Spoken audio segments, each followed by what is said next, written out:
Tregtari i ndershëm, një histori shprese dhe besimi. A e dini se si një akt i thjesht mirësie mund të ndryshojë jetën e dikujt përgjithmonë?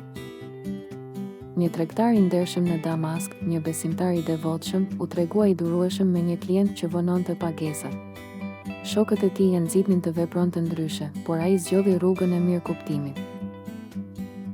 Do të pres, tha ai, ndoshta po kalon sfida të vështira.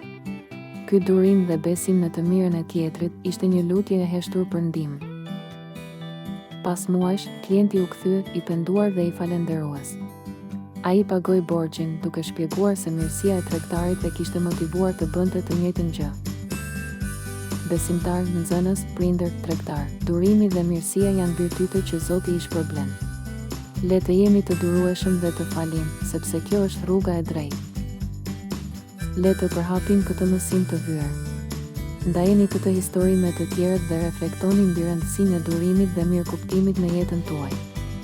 Le të jemi shembull i mirësisë në çdo veprim.